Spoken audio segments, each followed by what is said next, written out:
Good evening, ladies and gentlemen. This is the Concepticon. Yes, that is the name we're going to be going with. The Concepticon or Concept Icon, whichever way you want to pronounce it is fine with me. But it's been a month since I've last done a video, and we are back with a new figure, a new name, and a new concept or new idea. It's not even a whole full concept, but a new idea I want to introduce in this video.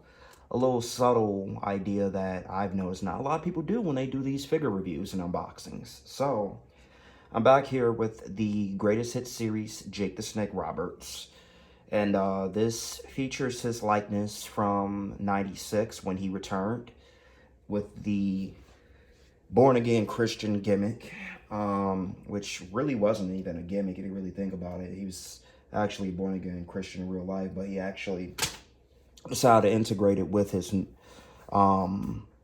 return. And this is a new snake that he had, who, instead of being Damien, I think the name of it was Revelation. So this is the likeness he's featured in, and this is also the Jake the Snake figure or likeness that's infamous for being the match that spawned the Stone Cold Steve Austin 316 speech at King of the Ring in '96. Because it was Austin, or it was Jake the Snake Roberts here, who Austin defeated to become that, and of course spawned the response, the acerbic and just incendiary promo that Austin did, in which he said, "You carry your Bible." Well, Austin 316 says, "I just whipped your ass." I don't remember the full speech. I know, shame on me, such a fan, right? But no, that's also what this look is most famous for. So this is the Greatest Hits series, Jake. It's a re-release. It's exactly the same figure as its predecessor, its previous release, except it has the newer elbow articulation. Now, this figure originally released in the WWE Mattel Elite Flashback series. And that's the series that had, I want to say it came, if you put it together, you would get Commissioner Shawn Michaels, if I'm not mistaken. And that series featured Alundra Blaze. It featured Harley Race, who's actually going to be in the second series, the Greatest Hits set. And was probably the ultimate grail of Mattel Elite figures, along with maybe the Bret Hart with the pink jacket, all pink ensemble, and the Ultimate Warrior that's grayscaled. But that Harley Race was extremely hard to get. That entire set, for the most part, was pretty hard to get. But they're coming out with the Harley Race, and he was like $500 during that first run, so it's an opportunity to get him again very soon when they come out with Series 2. But you know, that set was pretty hard to get everything for it because of just the hardship in finding it. It was a Walmart exclusive line, and they abandoned it after a while. It's gone to the wayside, the way of entrance grates, and yeah, I can't think of some of the other ones they've since abandoned. But they did for a short run. Jake was in the original set. Like I said, the same exact figure, just the newer articulation. And we're going to turn this around, and it's got the, of course, true effect scale too, so it doesn't look as you know, plasticky and stuff like that as the original did. And when I bought this whole set, I bought it at Walmart the other day. And I tried to do a video for the Taker unboxing. And I just deleted the video because I was just rambling too much. And after the fact, it was like so much I left out. I'm just like, let's just end this video. And it was over 20 minutes. It's like, it shouldn't take me 20 minutes to do a video. But by the time I was done, because I bought a lot of figures, they had this set, they had the Ruthless Aggression set with Ray, Booker, and Rob Van Dam, who wasn't there. I can't find the Rob Van Dam. It had the Superstar series with the Outsiders and Shawn Michaels, essentially 3/4 or 3/5 of the clique. It had the Elite series with the Mandy Rose, the Randy Orton, the Rick Boogs, and the Big E, and the Farouk. I don't know which number it was, but it had a lot. And I ended up, I bought so many of them before I knew it, I ended up buying this entire set. So, and you know, it was good to have a Rikishi. I haven't had a Rikishi since 2000. But I bought the whole set, and Jake was the one I decided, you know what, I'm going to go back and buy that Jake, because I only got 2 Jakes. I got this one, and the other one I have is the Legends one that came out not too many series ago. I want to say 12 or 13 with the blue tights with the red and yellow flames, which actually is my favorite Jake attire. I'm not sure yet if I'm going to buy the Ultimate 2-pack with Rick Rude, but that's my favorite Jake attire. And I was just like, you know, this was late in Jake's career, but I figure I'd get it anyway. And as you can see here, these are all the guys in the series. The only one I'm doing a review of is Jake, because he's the only one outside the Taker one that I botched the entire video on that I'm actually opening. Hence the reason why I don't do a lot of videos at the consistency that a lot of others do, because I don't really open a lot of my figures.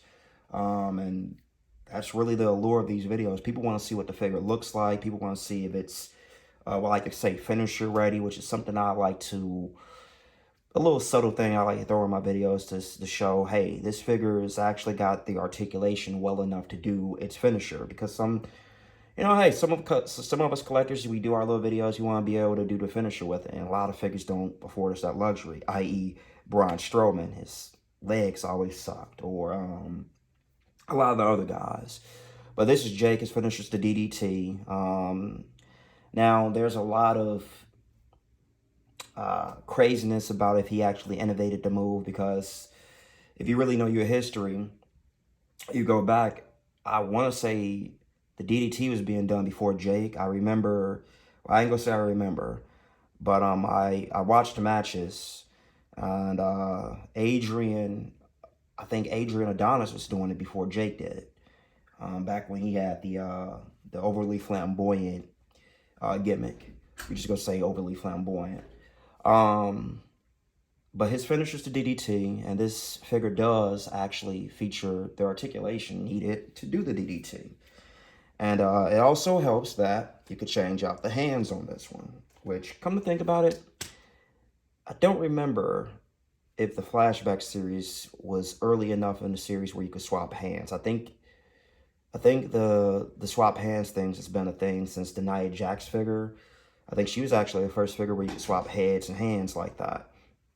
So you might have been able to swap the hands on that one. If not, then this might be the new addition to this one versus the previous releases. It might be the new hands and stuff too. Yeah, this is the bio. You can see here. As much as I've been talking, you probably read the whole thing. But if you want to pause it, you can. It says that the 1996 King of the Ring, the legendary Jake the Snake Roberts, sets his sights on climbing back to the top of WWE, making it to the finals against Stone Cold Steve Austin.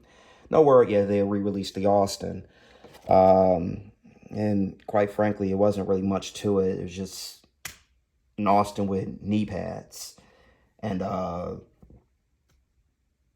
that's it, really. I mean, they may have had the Stone Cold logo on the back of his trunks, but it was basically a Stone Cold without the knee braces. So that's the figure, or that's the actual likeness the figure's based on. He's also from Stone Mountain, Georgia. The only other wrestler I can think of from there is Apollo Crews. Little fun fact. And that's the face inside the box. And now we're about to open it up. So, I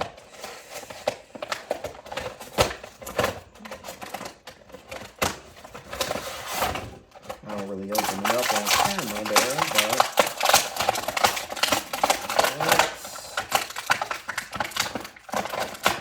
you know, it's nothing like the smell of new action figures. It's up there with car smell and WD-40.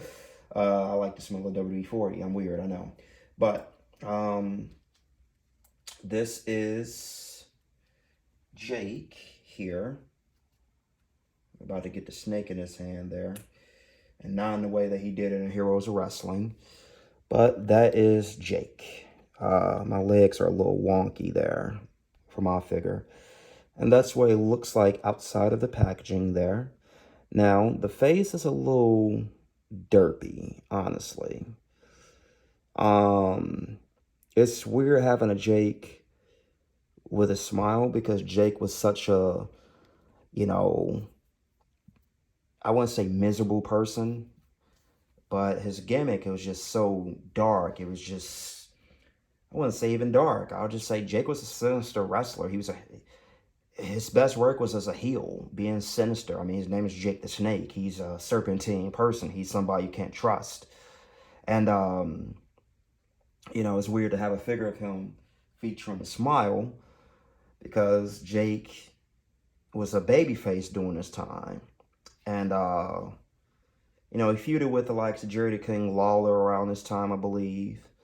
And this is just personal memory. I remember him feuding with Jake the Snake in '96. And, Stone Cold Steve Austin, like I said. But back as a heel, he would smile if he was about to put the snake on somebody because he was a sadist, I mean, when you think of Jake the Snake Roberts, you think of, in WWE, you think of Ultimate Warrior, him feuding with the Warrior. You think of him DDTing Ricky the Dragon Steamboat on concrete. You think of, hell, even the infamous thing with him on a snake pit with Hulk Hogan, which is probably up there. Is now the new match with, like the match with Tom McGee had with Bret Hart. It was this heralded match. This guy was such a physical specimen, and he could have been the next Hulk Hogan. And, come to find out the match was against Bret Hart, so it was mostly Bret making him look that way. And for the longest, that match was like, you got to see this match. I can't wait till this match hits the surface. And I guess the Snake Pit segment with Hulk Hogan and Jake the Snake would now be where that once was, because that match was infamous, or that segment was infamous for not being released because Hogan, being an uber babyface, actually got Jake to get cheered when he got DDT'd by him. So you remember that if you're a wrestling fan because of the mythology around it, the lore, you know what I'm saying, the urban legend that the segment was. But yeah, you remember Jake the Snake for the Ricky Steamboat. You remember him for the Hulk Hogan segment that never came to surface. You remember him feuding with Macho Man and having him on the ropes, snake biting him. He smiled doing that. So it's just weird to have a Jake figure here. I would have loved if it came with like a different head sculpt of him just having that that look, kind of like what Will Hobbs does. Where he's just like, that cynical kind of look. But nonetheless, this is Jake.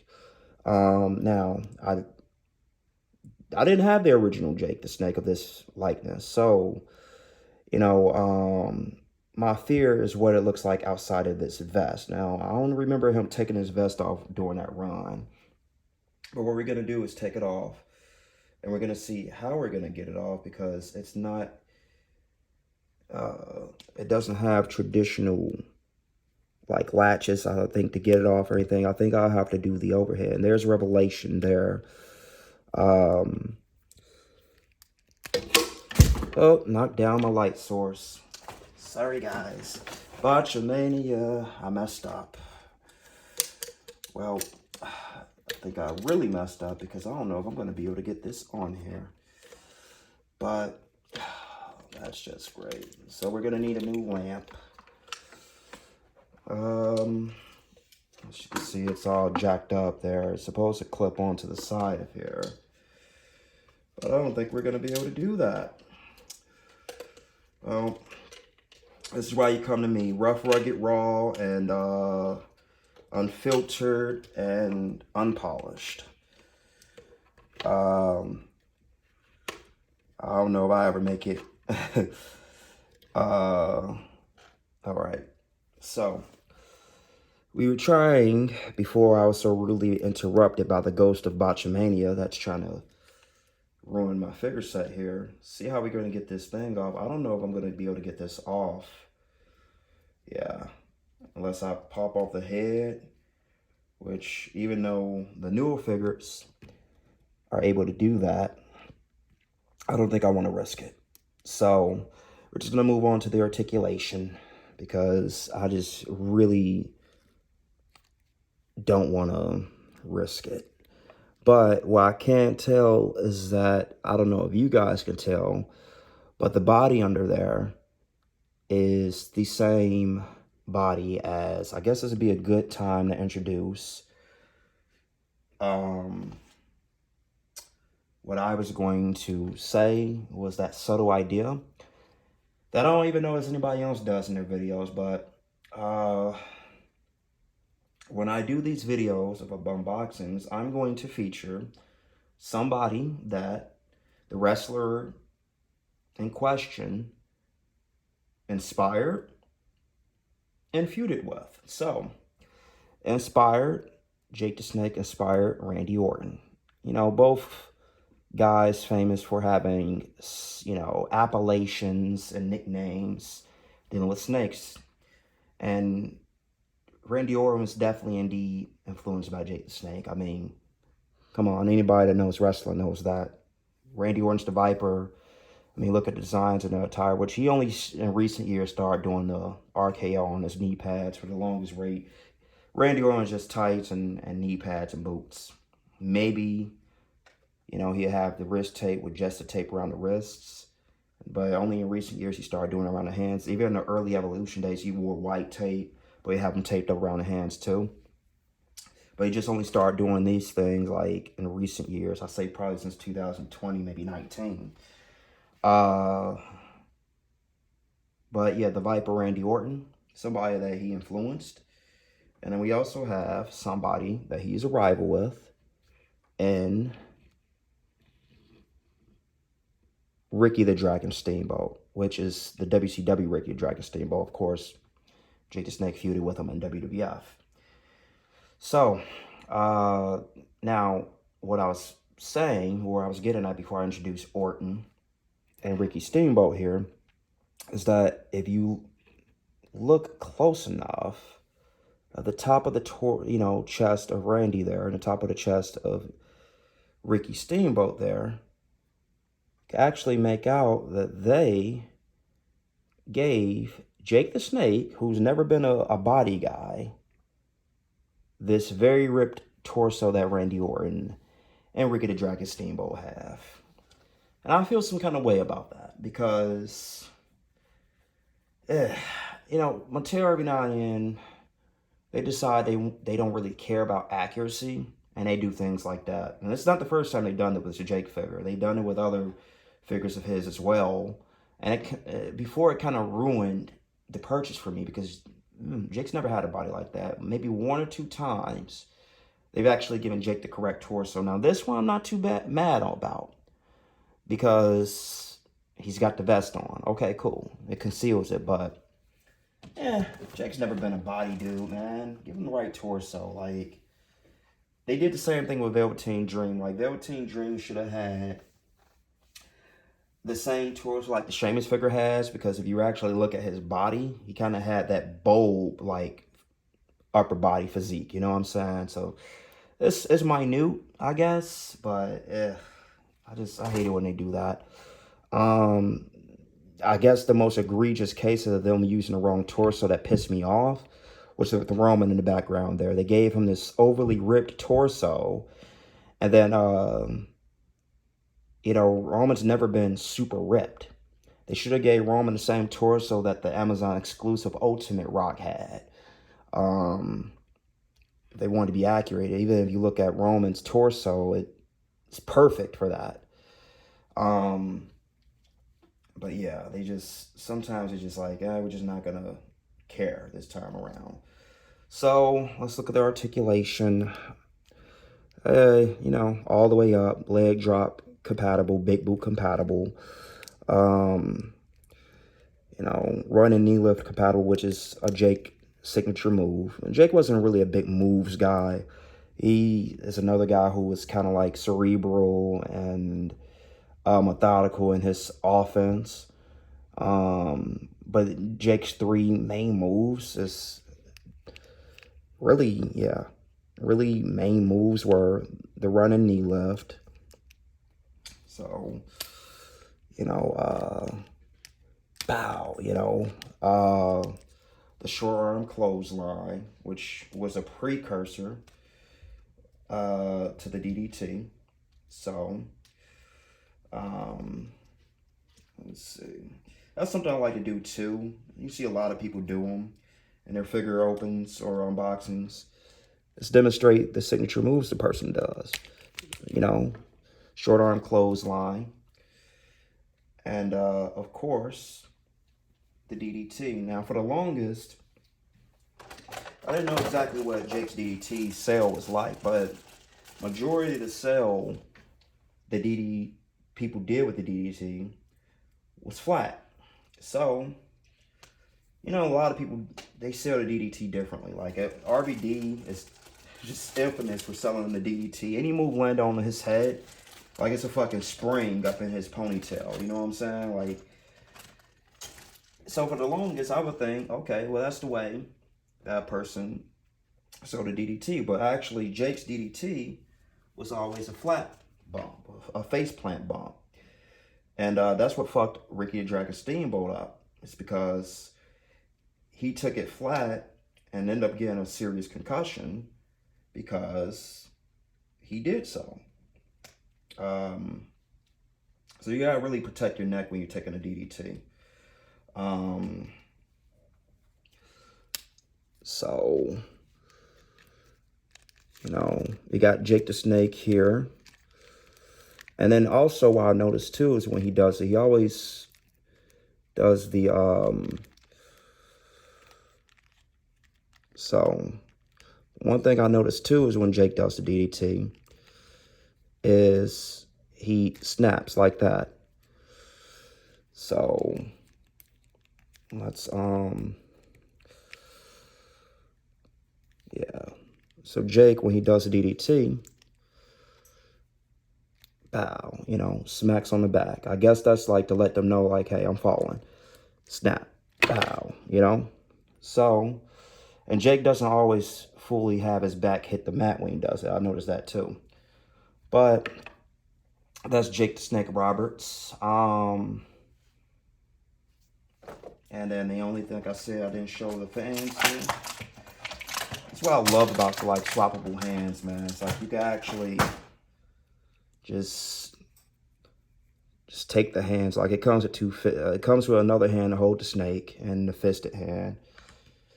But I just love, like, that's one of the greatest things that they've ever introduced is the ability to swap hands, because you could just do like that, Like, you got, like, how, I just couldn't imagine back in the day them doing a Walter figure or Gunther.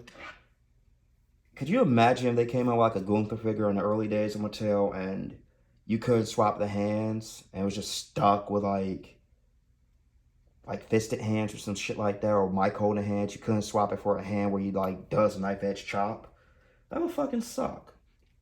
So them introducing the ability to like change the hands was probably one of the best decisions they made.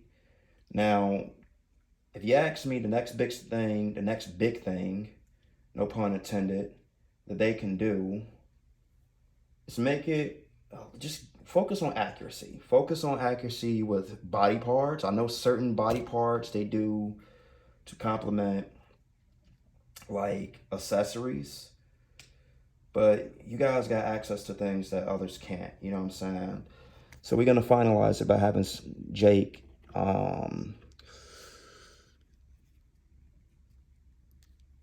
put a snake that way. So I think that's a great picture, man.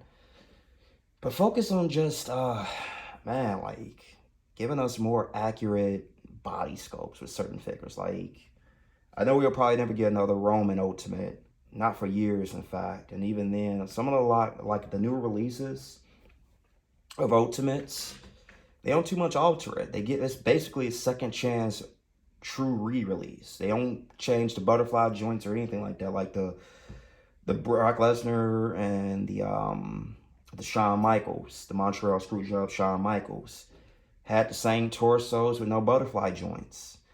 Um, it would have been nice to have had them, but when they come out with these new release or re-releases, there's nothing different really.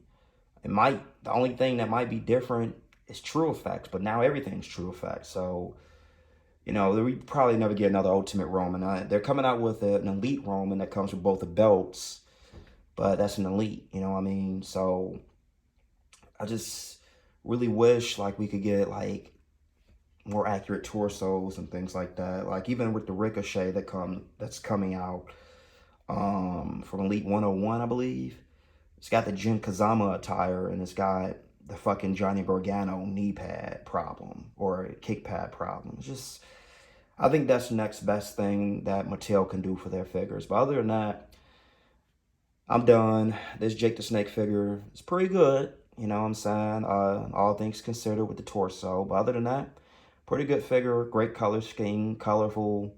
Love the snake, love the True Effects, and that's pretty much it. Thanks for watching, guys, and yeah, I just enjoyed doing a little new idea, hey, featuring somebody he influenced and somebody he was a rival with. So if I have somebody, the next time I open a video and I got the figure of them, then I'll do the same thing. Feature rivals, feature inspirations, or somebody I forgot. Tag team partners, even though it wasn't exactly this era of Taker that he teamed with. But, you know, he teamed with Undertaker back in the early 90s prior to him trying to hit Elizabeth with a chair and Taker not having that shit. So, yeah. Thanks, guys, for watching. Yeah, enjoy. Let me know what I can do better. Take care.